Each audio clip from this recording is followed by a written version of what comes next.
Racing on Thursday takes place out at the Vaal. We've got a 10-race program to look forward to, and race number 1 gets underway at 11:25. Joining me on the line is Alistair Cohen. Alistair, how's everything going on your end?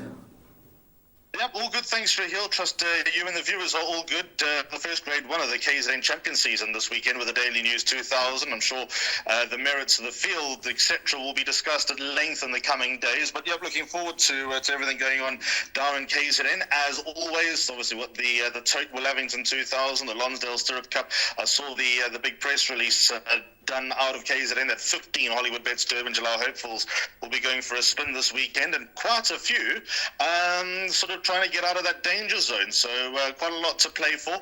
As for this meeting at the Vaal on Thursday, I think quite a fair meeting. So some of the straightforward potentially mixed with the not so straightforward. So my type of card, obviously the kicker is to try and get it right. Yeah, well, we look forward to hearing more from you as we get through the card. Race number 1, 1,500 meters the trip. Juvenile played for the fillies, and number 2, Miss Novak, tops the boards at 2-1. Number 3, Sister Golden Hairs at 33-10, 7-2. Little Miss Splendid at 6-1, and Better Bar Those. What's your thoughts on the first race on the program? Miss Novak's the filly that they all need to set their sights on, or could Little Miss Splendid have something to say along with Sister Golden Hair? I don't think it's going to be one-way traffic, but Miss Novak's the horse that I'm going to lean towards here, Raheel. Just bear in mind that when she made her debut and won on her debut, it was in very soft going. I think they might have had one race after that before the meeting was called off. So the time, don't be put off by that time, but the daughter of Flower Alley out of a Captain Almere stepping up in distance out of gate 1. Winners from that form line include Red Amber and Captain Salvi. Captain Salvi ran again when close against older opposition. Bold Action was in that form as well. And then Wings of Ice, who obviously looked to have that race sealed up, obviously was the faller in the shadows of the post, and she's a maiden no more as well. So I think all of that sort of sparks up quite nicely for number 2, Miss Novak's, and if there is any natural improvement to come, there was money for her first up, if there's any natural improvement to come, she should take all the beating. Number 3, Sister Golden Hair, very interesting for me, because I think the further she goes, the more she races, the better she'll be. She's the half-sister to also won the Post Merchants, who was also trained by Wayo Mowing, nearly a decade ago, but very, very well-performed family, although they generally sprinters. She's got a lot more sort of hardness and substance to her, this daughter of Captain of All, and with Gavin Larena on board, taking the ride for Wayo Mowing, I think there's a lot of respect that you can pay to number 3, Sister Golden Hair. Of the others, Waiting on Charlie should improve. Don't know if she can win, but she should get into the top 4. Hoping that she can get into the top 3. Little Miss Splendid, stepping up in distance, don't really know about that. Her form lines are nowhere near as compelling as the other 2 that set the standard. So 2 from 3 in that order, the horses that I'll pay attention to. There is any support for the Azzy first time, and number 4, Daisy Jones, who hasn't got a pedigree that screams 1,500 meters on debut, then respect that. But simply on the breeding, I'd sidestep her first up. La Bella Mia, the horse you're talking about? La Bella Mia, that's her, thank you. Yeah, that's a relation to number 3, Sister Golden Hair. Moving on to race number 2. Next up, Juvenile played 1,500 meters. 12 o'clock is the off time, and it will be the start of the bipod. Favorite here is number 2, Tenjiku, trading at 12-10. Number 1, Mighty Eagle, is at 5-2. Red Light, Green Light, number 4, is a 5-1 shot. It is then 7-1, and Better Bar Those. Now, number 2, Tenjiku, he was a winner last time out when beating Whispering Death. And Whispering Death looks to be a real exciting sort from the Mike and Matthew de Cockyard, Alistair. And strictly on a line through Whispering Death, this horse Tenjiku should pack a bit too much for Mighty Eagle, who was beaten 5 lengths by Whispering Death. Yeah, that's exactly the evidence I'm using to bank in number 2, Tenjiku in the bipod, which is my suggested bet. Bear in mind that he's likely prepping for feature races in Durban. I'd assume Hollywoodbets Durban, Gelada and Gold Cup Day, those grade 2s and grade 1s respectively. But never mind the last run, which we'll come to in a moment, where he beat Whispering Death. The penultimate start to Elegantrix is also a very strong form line, because Elegantrix went to Hollywoodbets Scottsville, won a feature race. And as you mentioned, obviously on a line through Mighty Eagle, who was in that race as well. Tenjiku finished, 2.5 lengths in front of Mighty Eagle, and also out of that form line was Sister Golden Hair, who we've just spoken about quite positively a race earlier. And then the win over Whispering Death was good. Whispering Death may have committed a little bit too soon, and potentially a little bit of inexperience may have cost Whispering Death there, but since then Whispering Death has emerged as a very exciting 2-year-old, one of those 2-year-olds around the country that I think has got a lot to like about him as far as feature races in the coming months are concerned. And if all that's going to line up, then number 2, Tenjiku, will be a very hard horse to beat. Red Light, Green Light, you mentioned him as part of the betting. I'm not convinced overall how that form is going to work out behind Wings of Ice, but a very eye-catching debut from number 4, Red Light, Green Light, and he should be able to come on and I don't know about sneak into the money, but get into the money. It could be an exacted player. Number 2, Tenjiku for first, followed by number 1, Mighty Eagle. Could be worth a few rounds in race number 2. Next up, race number 3. This will be the start of the place accumulator. 12:35 is the off time. Maiden plate, fillies and mares, 1800 meters a trip. Favorite here, number 1, Arctic Silver at 12-10. Who was a winner last time out, but was disqualified in that work riders race. The irons, the weights fell at least, and let's see if the filly can get it right here. Number 2, Inquinquezi at 22-10, 5-2 World Tour, 7-1 and better. Ball those. Race number 3, start off the place accumulator. How many horses, Alistair? The race that I'm uneasy about, the bar pot, I've got 2 horses, so by the same argument, I should have 2 horses in the place accumulator. But of all the races, this is the one that I'm most uneasy about.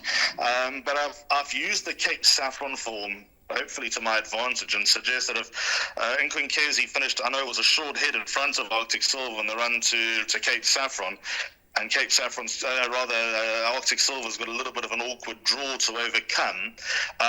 Yes, 100%. She was an absolute aimer last time out when the weights fell. She was all over a winner, and sadly, you obviously you can't get away with that. So she's obviously a horse that we need to respect, but Inquinquezi at least has the advantage over number 1, Arctic Silver, on that last run. But she's also tried and tested maiden, number 2, Inquinquezi, so that's a little bit of a worry. And then we go on to the City Lights form, where Arctic Silver's held by Lunar Rainbow. And we got the improvement factor for number 4, World Tour. There was only a quarter of a length between 3, Lunar Rainbow, and 4, World Tour. And World Tour looks like she's coming along the right way and certainly improving with each and every start. So I think there's a lot of angles to explore here. I don't think anything in the sort of second half down the page have a winning chance. Obviously, one of these is going to somehow get into the top 4, which is a nice payday for the owners that have stayed faithful to battlers. But 2 and 4 are going to be my bar pot numbers and my place accumulator numbers, but would I put my neck on the block and say the winner's guaranteed to come from those 2? Definitely not, because 1 and 3 are alive. Next up, race number 4, the start of the pick 6. Maiden plate, 1800 meters, 10:1 is the off time. Favorite is number 1, Pioneer Square, even money, 28-10, Phil the Fluter, 8-1 about number 10, Bold Action, and then you can get 12-1 and better balls. Those Pioneer Square here and second, last time out behind Grand Canaria. We've seen White Seahorse, the horse that finished third in that race, come through to frank that form. Alistair, he is having his second run after Galden, second run after rest. His race for the taking here.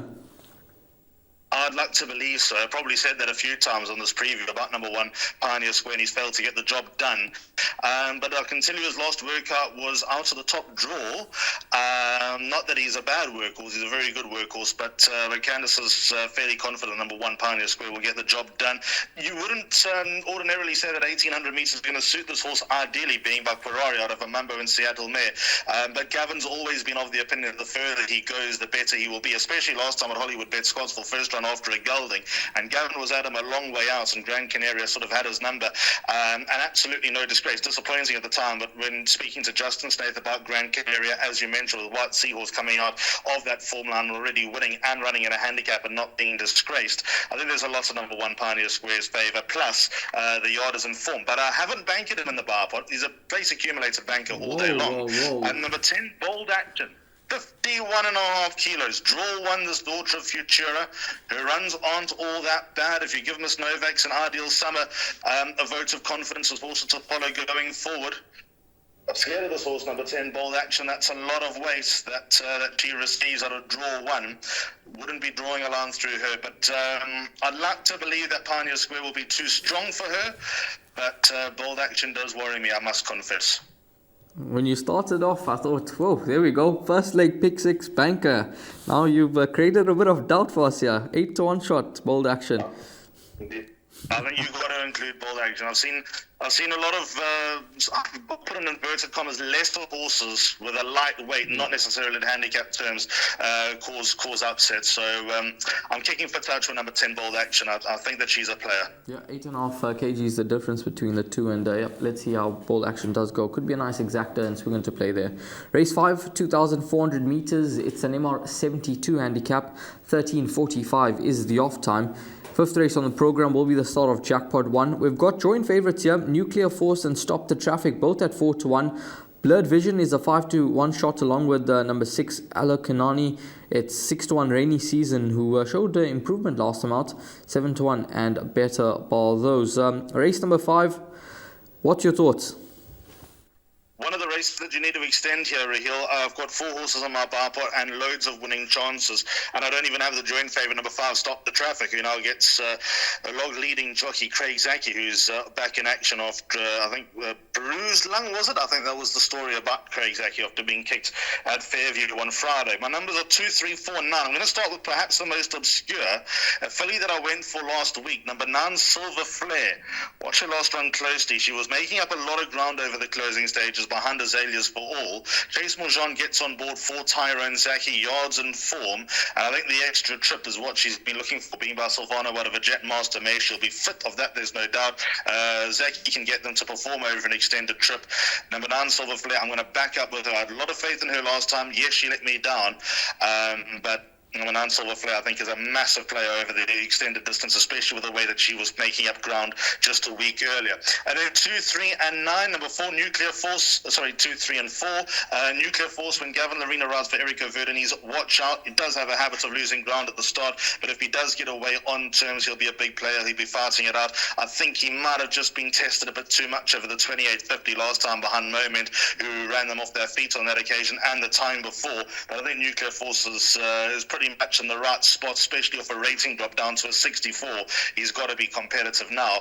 Flag bearer, Garish Samobertia, second one after a break. The Sail the Sky form now pops up all over the place in these sort of low division races on the half-ells.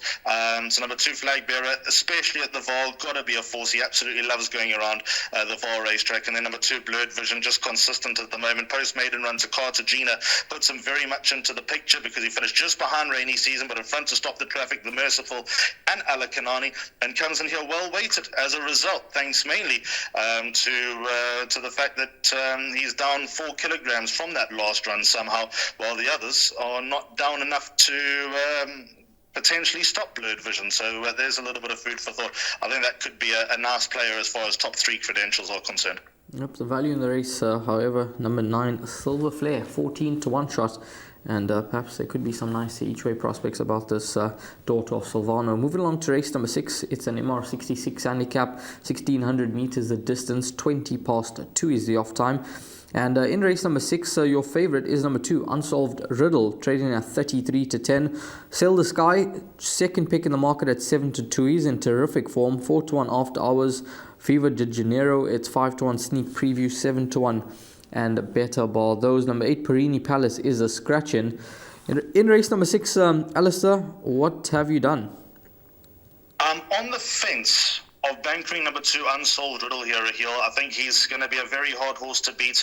I've just included number 4, Sail the Sky, for pure consistency and effort over since the turn of the year, really. Musi takes it right. He might have ridden his luck a little bit last time when the door closed and the others in front to Sail the Sky, but it was an exceptionally strong ride from Marco van Rensburg to get him home.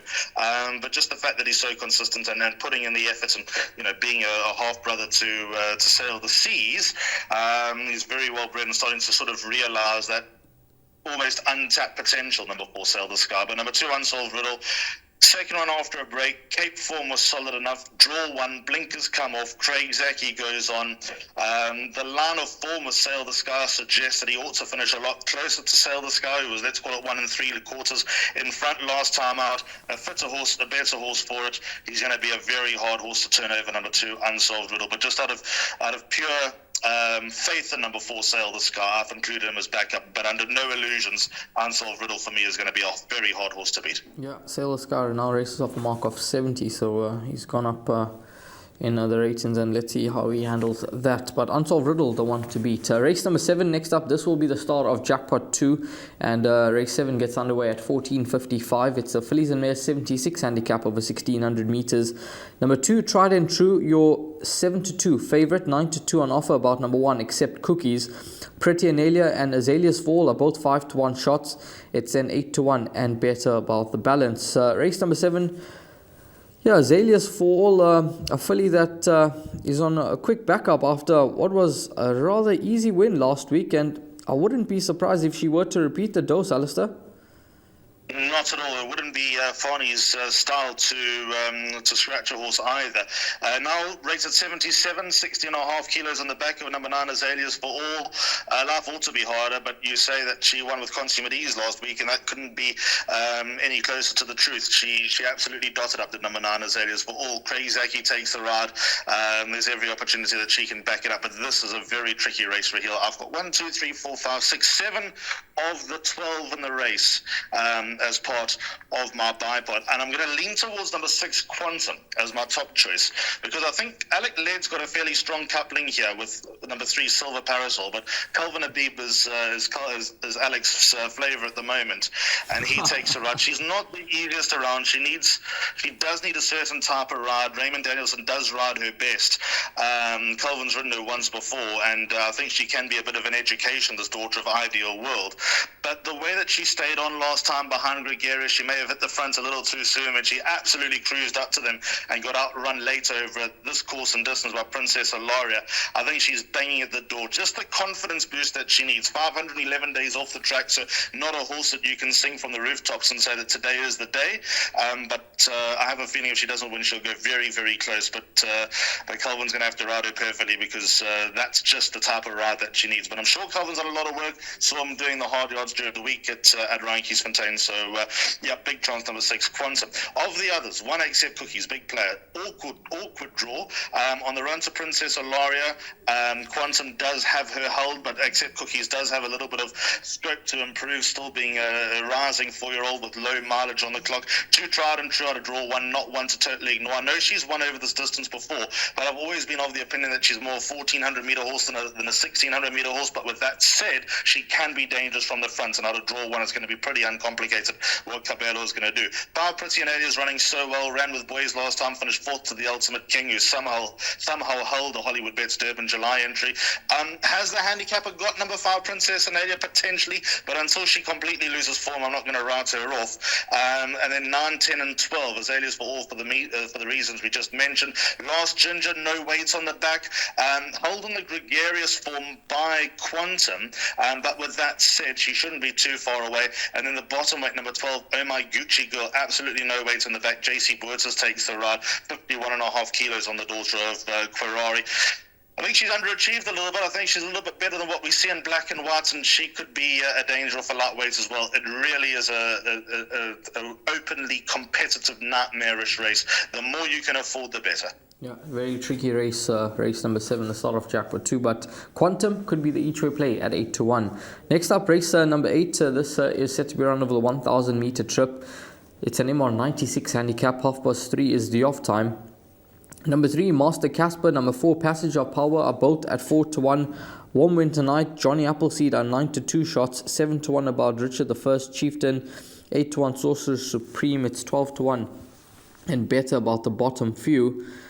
Another race that's highly competitive. I think we can narrow this down, Raheel. Number 4, Passenger Power on the run to Yamadori, finished in front of Warminton out in Halberdier and quite comfortably as well. He has been running against stronger, maybe off his rating of 95. It might just stretch him a little bit, but you can't fault him for the consistency. Hence, the handicapper hasn't dropped him. Baden Habib, I think, has got a fair hand here with Warminton not entering the conversation as well. But I think pound for pound, Passenger Power is A better horse, and B, obviously on that last run, has the form to recommend.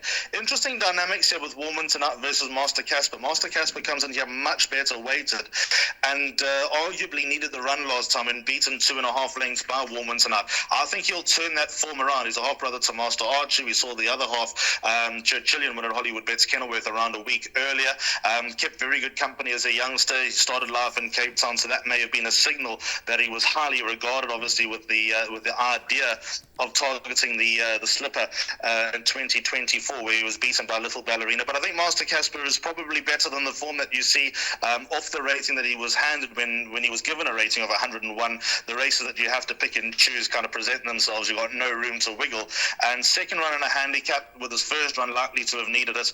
I think number 3, Master Casper, is very much alive. And then number 7, Richard the First, was scratched the other day at Turfentine, but the first run for the yard on the 19th of April was eye-catching, to say the least. He might be running out of racecourse again, but if Raymond Danielson can just get him to quicken a few strides earlier, he'll be chasing them down and giving them something to think about if he behaves. Number 7, Richard the First. Destination doing very nicely at home. I think now with the sting out of the ground, he'll be a little bit better. I'll give him a place chance, number 5, Destination. So in order of preference, 4, 3, and 7.